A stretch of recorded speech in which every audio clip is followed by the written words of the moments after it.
आज बात करने जा रहे हैं हिमालय पर्वत के बारे में, जिसे हिम मतलब बर्फ और आलय मतलब निवास मतलब कि बर्फ का निवास स्थान कहा जाता है। हिमालय का क्षेत्रफल 6,12,021 वर्ग है, जो पृथ्वी की कुल भूमि का 0.4% क्षेत्र है। हिमालय पर्वत के बारे में और जानकारी के लिए आगे बढ़ने से पहले अगर आपको वन जोन की वीडियोस इन्फॉर्मेशनल लगती हैं तो please one zone YouTube channel को सब्सक्राइब करें और वीडियोस पे प्लीज़ लाइक एंड कमेंट किया करें। ये हमारे मोटिवेशन और हैप्पीनेस का पार्ट है। आपको बता दें कि हिमालय पर्वत 5 देशों के तट यानी कि इंडिया, पाकिस्तान, नेपाल, भूटान और चाइना में फैला हुआ है। हिमालय की रेंज में टोटल 12,000 क्यूबिक किलोमीटर ताज़ा पानी और 15,000 मील का पत्थर जमा हो जाता है और हिमालय में 52.7 मिलियन लोग रहते हैं। वैसे तो हिमालय पर्वत में 7,200 मीटर से अधिक पर्वतों पे पहाड़ है, पर कंचनजंगा चोटी भारत की फर्स्ट और वर्ल्ड की थर्ड सबसे ऊंची चोटी है और इसमें से माउंट एवरेस्ट पृथ्वी की सबसे ऊंची चोटियों में एक है। माउंट एवरेस्ट को नेपाल में सागर माता मतलब आकाश या स्वर्ग का भाग कहा जाता है। वहीं संस्कृत में देवगिरी और तिब्बती में चोमोलुंगमा यानी कि पर्वतों की रानी कहा जाता है।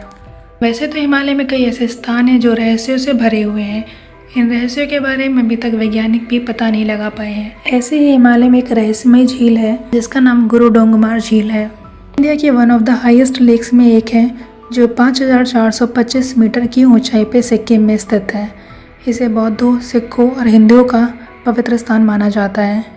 झील का नाम गुरु पद्म संभव के नाम पे रखा गया। झील के बारे में सबसे हैरानी की बात यह है कि बेहद ठंड के दिनों में भी इस झील का पानी नहीं जमता, जबकि स्थान को छोड़ के बाकी पूरी झील जम जाती है। हिमालय में ऐसा ही एक रहस्यमय स्थान है ज्ञानगंज। ज्ञानगंज प्रेजेंट में तिब्बत में कैलाश पर्वत और मानसरोवर झील के पास स्थित है। धार्मिक मान्यताओं के अनुसार यहाँ पर एक आश्रम हुआ करता था। मान्यताओं के अनुसार इस आश्रम का निर्माण भगवान विश्वकर्मा ने किया था। जगह के बारे में ऐसा कहा जाता है कि यहाँ रहने वाले हर इंसान या यहाँ पे रहने वाले हर किसी का भाग्य पहले से ही निश्चित होता है और यहाँ रहने वाला हर कोई अमर है। यहाँ किसी की भी मृत्यु नहीं होती है। वहीं एक दिलचस्प बात यह है कि ज्ञानगंज का सटीक स्थान अभी तक नहीं खोजा जा सका है। आपको बता दें कि रामायण और महाभारत में भी ज्ञानगंज का जिक्र हुआ है।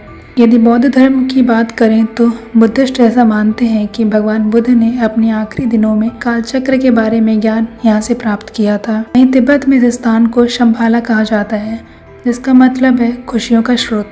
ऐसे ही एक स्थान है, ये लद्दाख के हिमालय में स्थित है, जिसका नाम है कुंग का ला दर्रा। जाना बेहद कठिन है। यह स्थान पूरा बर्फ से ढका हुआ है। दरअसल एलियन हंटर्स और स्थानीय लोगों का दावा है कि कई बार पहाड़ के ऊपर यूएफओ को उड़ते हुए देखा है। यहाँ यूएफओ का दिखाई देना आम बात है और यूएफओ के निशान भी यहाँ देखने को मिलते हैं। वहीं साल 1962 में भारत और चीन के बीच युद्ध के बाद सहमति बनी थी कि दोनों देशों के सैनिक इस स्थान पर मार्च नहीं करेंगे, लेकिन अगर आप यूएफओ को देखना चाहते हैं तो यहाँ विजिट कर सकते हैं। लेकिन आज तक कोई ये नहीं जान पाया है और ये रहस्य अभी तक सुलझा नहीं है कि यहाँ यूएफओ क्यों आते हैं। यहाँ तक कि माउंट एवरेस्ट के आधार पे जो समुद्री चूना पत्थर मिलते हैं वे इस बात का सबूत है कि 500 मिलियन साल पहले हिमालय समुद्री तल से नीचे हुआ करता था। और हिमालय पर्वत की तलहटी पे बहुत खूबसूरत ट्रैवलिंग स्थान है, जैसे मनाली, अल्मोड़ा, तवांग, शिमला, नैनीताल। इन ट्रैवलिंग प्लेसेस के साथ साथ हिमालय भारत की कई नदियों का भी जन्म स्थल है, जैसे गंगा नदी, सिंधु नदी, ब्रह्मपुत्र, यमुना और गोमती नदी। और साथ ही साथ यहाँ पे अनोखे जीव जंतु भी पाए जाते हैं।